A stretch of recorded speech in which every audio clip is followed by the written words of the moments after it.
I believe that we should be vegan.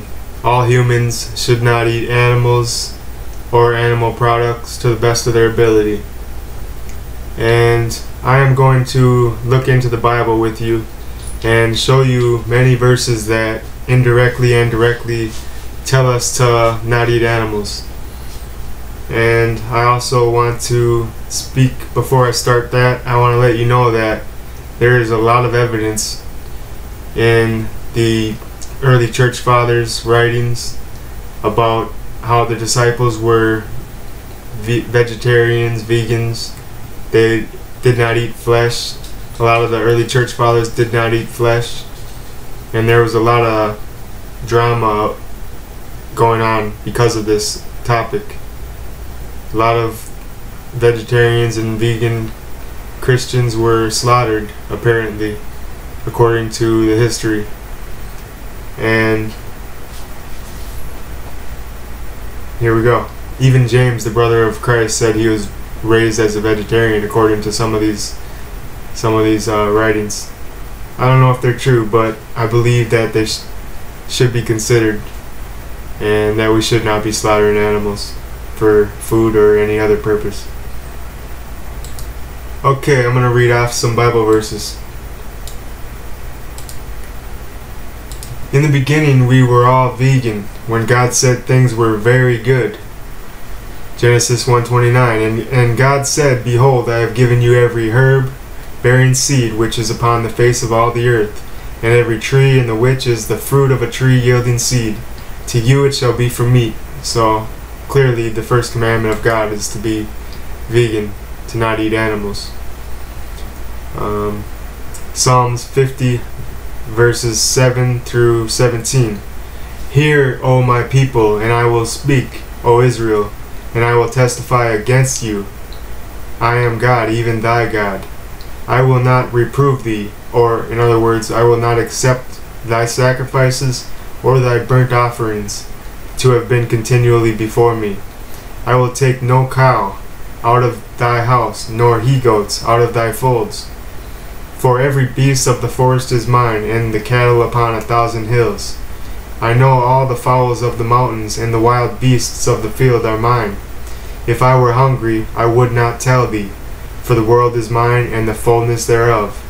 Will I eat the flesh of bulls, or drink the blood of goats? O Lord, open thou my lips, and my mouth shall... Okay, that was the end of that. Do you see how God's letting them know He doesn't want them to feed Him? We're not feeding God with our sacrifices. This is what I read. If you read the Bible from a vegan standpoint, it's very revealing. It is very revealing. So He's saying, I own all these animals. If I was hungry, I wouldn't tell you. Will I eat the flesh of bulls? So He's not eating the flesh of bulls or drinking the blood of goats. And yet they're doing all this blood sacrifice stuff and killing the cows, and it's just not working. Okay, Psalm 51, 15 through 17. O Lord, open thou my lips, and my mouth shall show forth thy praise.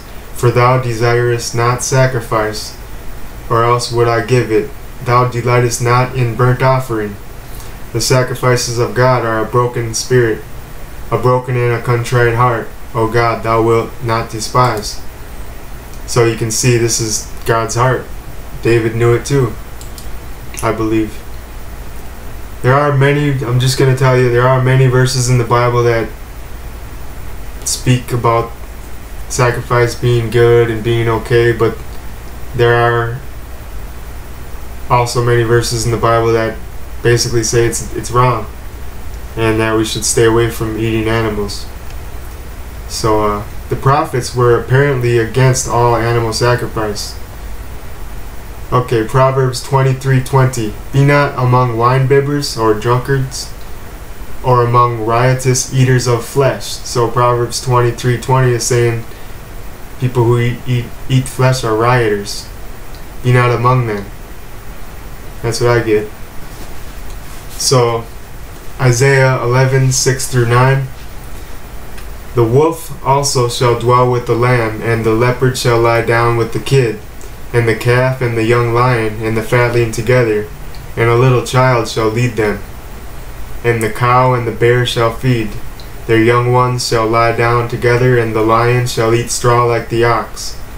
And the sucking child shall play on the hole of the asp, and the weaned child shall put his hand on the cockatrice den.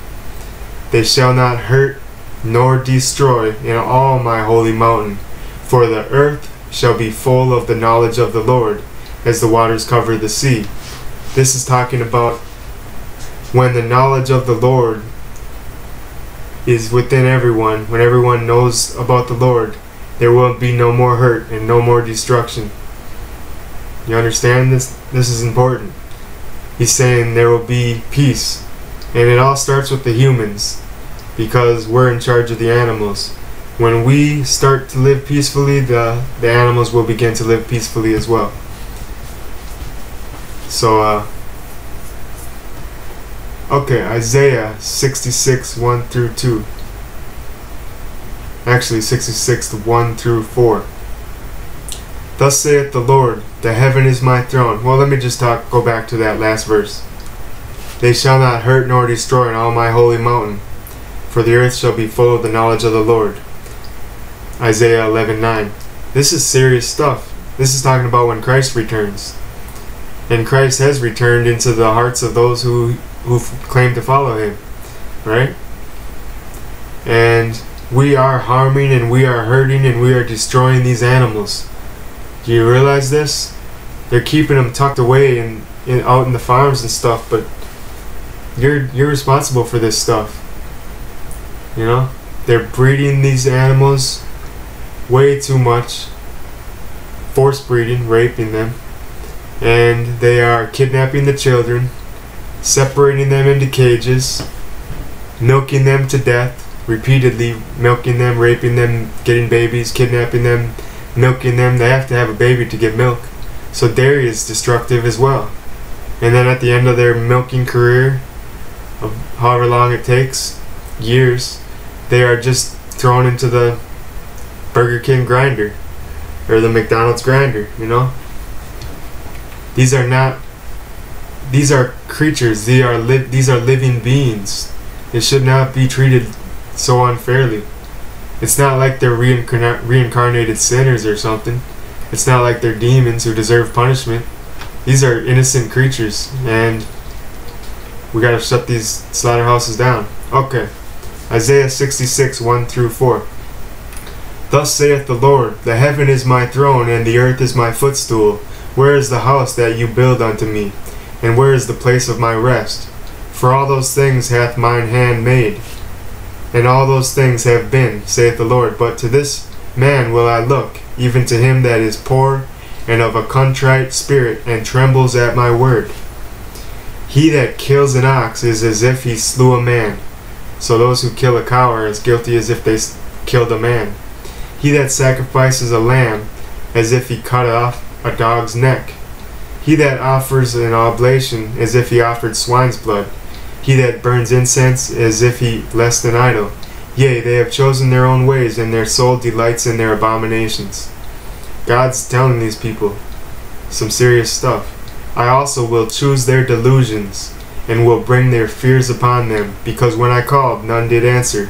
When I spake, they did not hear, but they did evil before mine eyes, and chose that in which I delighted not. Talking about killing animals here. Okay, Isaiah 66, 15 through 17.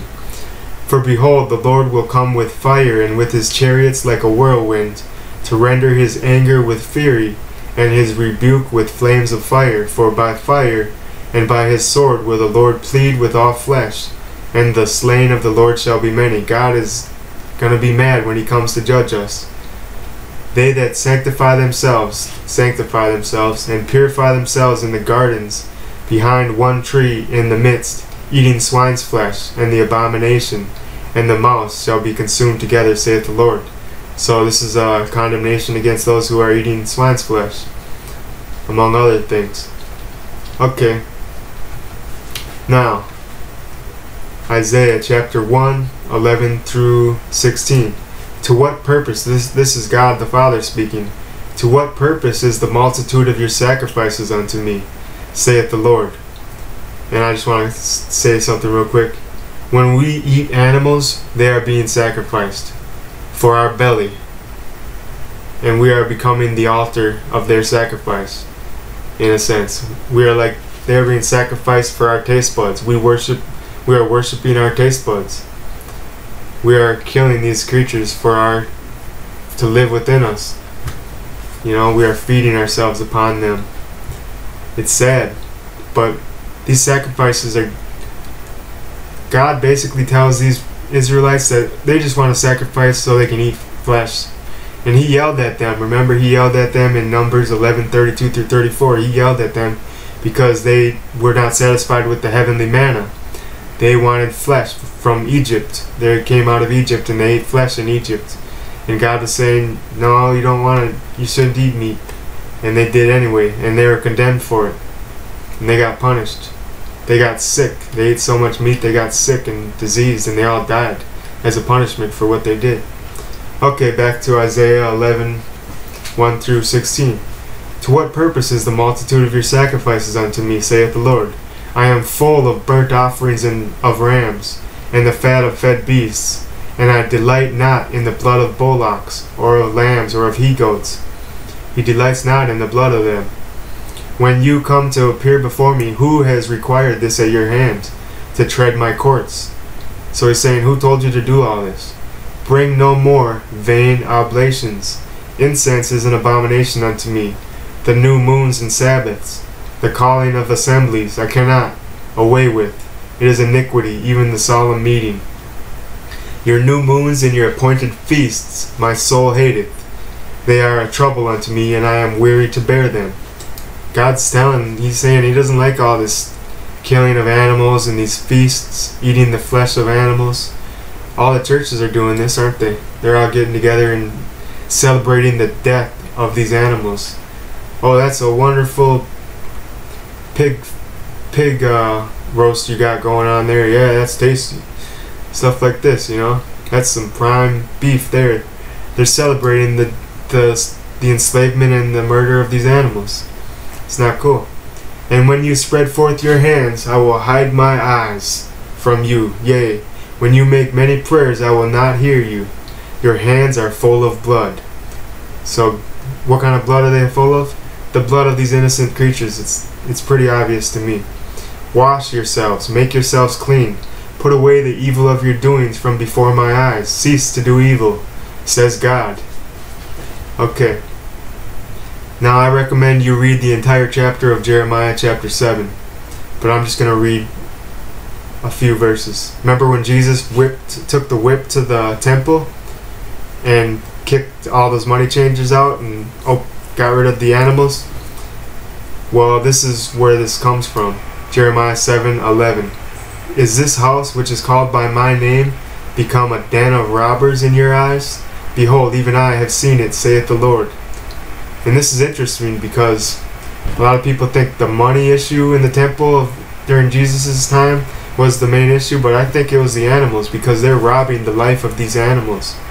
And here Jeremiah 7:11 says, is my temple become a den of robbers? You know, we've turned the house of God into a den of robbers. We're killing these animals and sacrificing them, slaying them in the temples. And now all the fast food places have become the typical Jewish temple. So Jesus said it's a house of prayer. I'm gonna find that verse because that's interesting. About the whip. I want to see the exact phrase.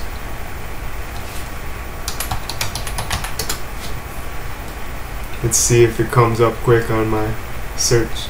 Yeah. Let's see here. Yeah, and when he had made a scourge of small cords, he drove them all out of the temple, and the sheep and the oxen, and poured out the changers' money, and overthrew the tables. In John. And take these things hence, make not my Father's house a house of merchandise. Yeah, so, but here we see that this same event is being spoken about in Jeremiah 7, and he says in Jeremiah 7:22 through 26, after he says that my house has become a den of robbers, he's saying, Jeremiah 7:22 through 26, for I spake not unto your fathers, nor commanded them in the day that I brought them out of the land of Egypt, concerning burnt offerings or sacrifices. But this thing commanded I them, saying, obey my voice, and I will be your God, and you shall be my people, and walk you in all my ways that I have commanded you, that it may be well with you. So he's saying, I did not command you to do sacrifices and burnt offerings when you came out of Egypt. But they hearkened not, nor inclined their ear, but they walked in the counsels and in the imagination of their evil heart, and went backwards, and not forward. Since the day that your fathers came forth out of the land of Egypt unto this day, I have even sent unto you all my servants the prophets, daily rising up early and sending them. Yet they hearkened, did not listen or obey unto me, nor incline their ear, but hardened their neck and did worse than their fathers. So they wanted to return back to Egypt, which was known for its animal sacrifice and its eating of flesh. They did not want to choose the vegan way. Okay, so that's hardcore. That Jeremiah here is saying Moses was deceived. The whole institution of animal sacrifice was not commanded by God. You know, we're supposed to obey his voice. That's righteousness. Killing an animal is to cover up for our sins is committing a worse sin than our sins. So we're adding sins upon sins. Christ chose to sacrifice himself for us. You know that? Christ chose to sacrifice himself for us. For I desired, Hosea 6 through 8, for I desired mercy and not sacrifice, and the knowledge of God more than burnt offerings. But they, like men, have transgressed the covenant. There have they dealt treacherously against me. Gilead is a city of them that work iniquity and is polluted with blood. So he just wants us to be merciful, not killing animals, and to have the knowledge, seek the knowledge of God, and teach the knowledge of God, and live within the knowledge of God, rather than burnt offerings. A burnt offering is called a barbecue, first of all. It's called barbecuing animals. Okay, Romans 8:19 through 23, speaking about how creation is groaning. They're in bondage. They're subject to vanity. And they're travailing in pain together. And I'll read it. Romans 8:19 through 23. For the earnest expectation of the creature waiteth for the manifestation of the sons of God. So they're earnestly waiting for all of the humans to become sons of God, to become children of the Most High. Because when they do, they'll stop eating the animals. If you're a child of God, you are not a murderer. You are not covered in innocent blood. Your soul is not covered in innocent blood. A child of God is merciful, loving, gentle, right? That's what I thought. For the creature was made subject to vanity, not willingly, but by reason of him who has subjected him, the same in hope, because the creature itself also shall be delivered from the bondage of corruption into the glorious liberty of the children of God. This is a beautiful prophecy. Once we become children of God, then they will be set free. Once we start living like we're supposed to be living. For we know that the whole creation groans and travails in pain, even until now. And not only they, but ourselves also, which have the first fruits of the Spirit. Even we ourselves groan within ourselves, waiting for the adoption, the redemption of our bodies. So, I see that all these animals are enslaved. They're in prisons. They're not free to roam the earth like we are. And we're barely free to do that. But we need to stop bringing them into the world, massively breeding these animals. We need to stop eating animals. Shut them down. Put them out of business. Okay, Hosea 2:18. And in that day will I make a covenant for them with the beasts of the field, and with the fowls of heaven, and with the creeping things of the ground, and I will break the bow and the sword and the battle out of the earth, and will make them lie down in safety. So we'll all lie down safely The animals will have a covenant with God and with us. There will be no more swords, no more knives, no more barbecues, no more warfare. There will be peace. Amos 5:18 through 21, 18 through 27. Woe unto you that desire the day of the Lord. To what end is it for you? The day of the Lord is darkness and not light. As if a man did flee from a lion and a bear met him, or went into the house and leaned his hand on the wall, and a serpent bit him. Shall not the day of the Lord be darkness and not light, even very dark and no brightness in it?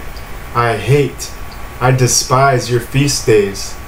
I will not smell in your solemn assemblies. Though you offer me burnt offerings and your meat offerings, I will not accept them, neither will I regard the peace offerings of your fat beasts. Take thou away from me the noise of thy songs, for I will not hear the melody of thy viols, or thy violins, or stringed instruments. But let judgment run down as the waters, and righteousness as a mighty stream.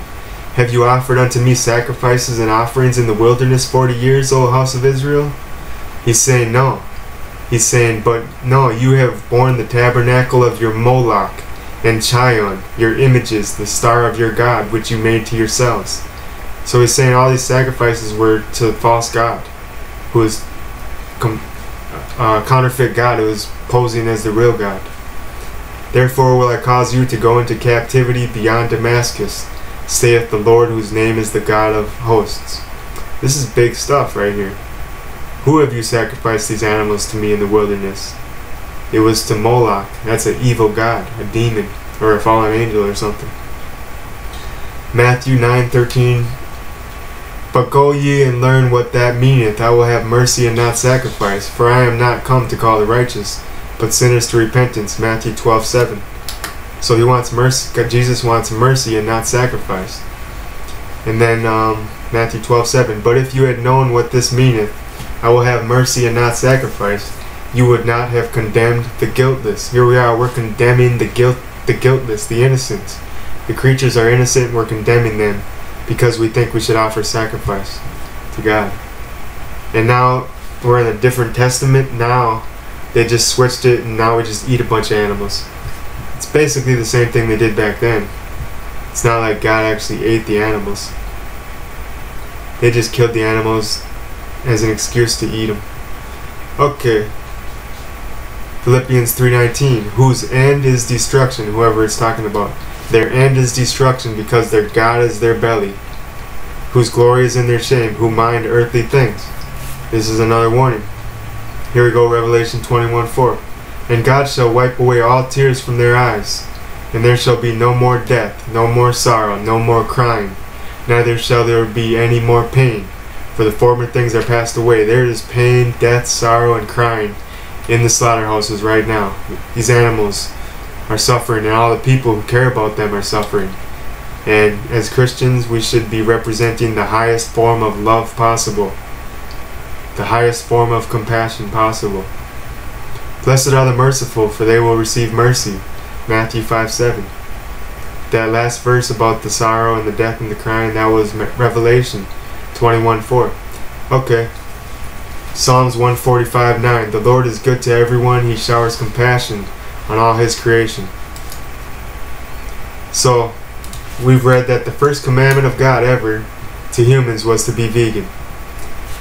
Eating animals lowers our DNA and limits our spiritual sensitivity to God. You are what you eat, they say, and this is true in some ways. They say that if you eat animals, it gives you more temptation to lust for the flesh, to have other temptations. It strengthens the demons within you and leads you into further temptation. It's a fact. I believe it.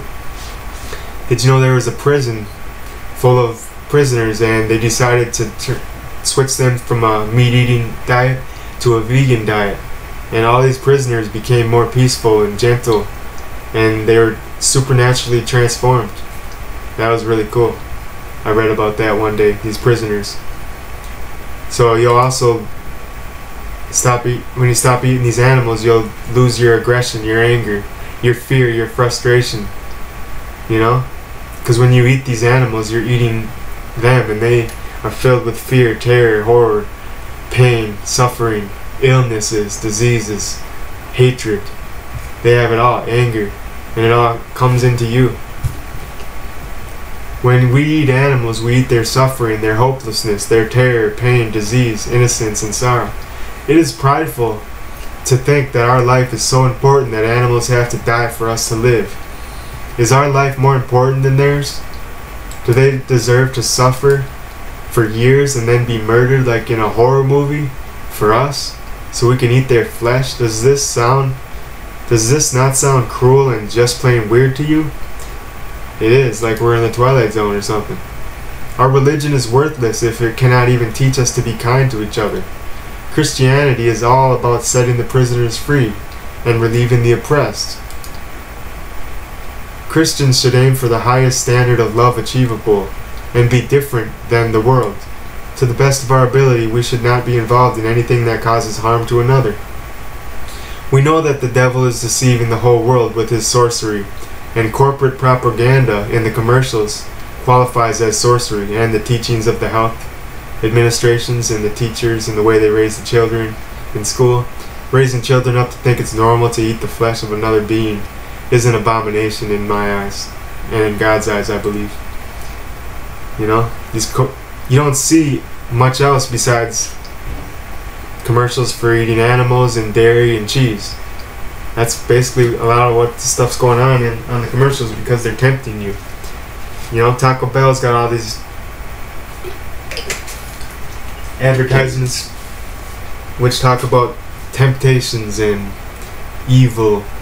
They talk about evil stuff. It's a marketing ploy, but they're really telling you the truth. They're tempting you to be evil and to feed off of these things that will send you to the fiery hell. I believe you'll be damned if you're a murderer, killing animals. I think God will have mercy on some of you, but I worry about you. So, Adam and Eve. Okay. And lastly, going vegan brings you closer to God. Adam and Eve actually walked with God in the garden. They knew Him more than any of us. I believe this is because they were vegan. When we go vegan, it is like we are returning to the Garden of Eden. And what can be bad about that? Spiritually, it's like we're returning to the Garden of Eden. Closer walk with God. It's beautiful. I can tell you from experience, I've gotten way closer to God since I've become vegan. Demons love to hang around slaughterhouses where suffering is maximized. They feed off of their energy and their pain. It's true. Heaven has no weapons, no slaughterhouses, no burgers, chicken fingers, fish sticks, or meatballs. Heaven has healthy, tasty, cruelty-free food. And as heaven's representatives, we should live up to those standards and end this massacre, this Holocaust. They have been victimized and enslaved and oppressed for far too long, for no reason other than to make trillions of dollars for corporations and to satisfy your tastes. If you hunt down an animal with your bare hands and eat its flesh raw with no seasoning or sauces or forks or knives, then I'll believe you are a carnivore. But humans are not carnivores. We are created to eat veggies, and there are hundreds of different types of foods we can eat. I love the vegan foods that I eat, honestly. It's so good. It's really tasty. There are tons of alternatives to meats also. I eat fake fish, fake chicken, fake burgers, fake ground beef, etc. And I treat my taste buds right. The life of these animals is not worth the 20-minute meals we made out of them, so please go vegan. And also check out the videos below, which will show you the horrifying lives these animals live. Many people think they are not guilty because they do not kill the animals themselves. But when you go to the store and buy these animals, buy these flesh meats, you are paying these people to kill these animals. You're keeping them in business. You are guilty. We need to set these creatures free and shut down these slaughterhouses once for all. Alright? Mark 16:15. And he said unto them, Jesus, go ye into all the world and preach the gospel to every creature. We need to preach the good news to every creature. Isaiah 61 says to set the captives free, to proclaim liberty and freedom. and victory over the darkness, you know? So let's set these prisoners free. Let's stop investing into this cruel activity, the slaughtering of these animals. When I was homeless, they would come and they would advertise. They would tell the homeless people, hey, you want to work at a pig slaughter farm? They take advantage of people's bad situations. They look for the homeless people, the people who are desperate for money, and they get them to work in these places. A lot of ex-cons, a lot of prisoners are let out of prison early, but they have to work at a slaughterhouse. That's how they do this. That's how they manipulate this stuff, these people. And if you work at a slaughterhouse, people who work at slaughterhouses become angry, and they become just really destructive and hateful and really mean. They beat on these animals. There's some wicked stuff going on in these places. They are really mean to these animals. They are like demons. We are like demons over animals, over animal hell. You are the devil to these animals, but you need to repent. Christ will forgive you. Please do so soon.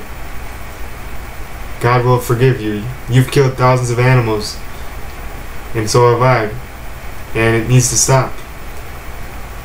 Christ paid for those sins on the cross. Alright. Preach the gospel to every creature. Mark 16:15. Thanks for joining me. I hope you have been affected. I hope you've been encouraged. And check out the videos. Earthlings by Joaquin Phoenix, the actor. If Slaughterhouses Had Glass Walls by Paul McCartney. 101 Reasons to Go Vegan by AARF.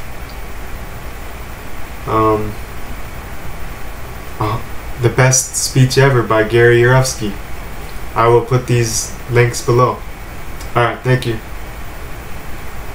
And also you can read the Gospel of the Holy 12. That's the Vegan Jesus Bible. Talks about the vegan Jesus, how he lets the animals free from the cages. He condemns people for enslaving the animals, treating them unfairly, eating them. He speaks against the animal sacrifices. This is how the Essenes lived. The Essenes. Alright, so tilt my hat to you. I hope you'll go vegan and stop eating animals. Thank you.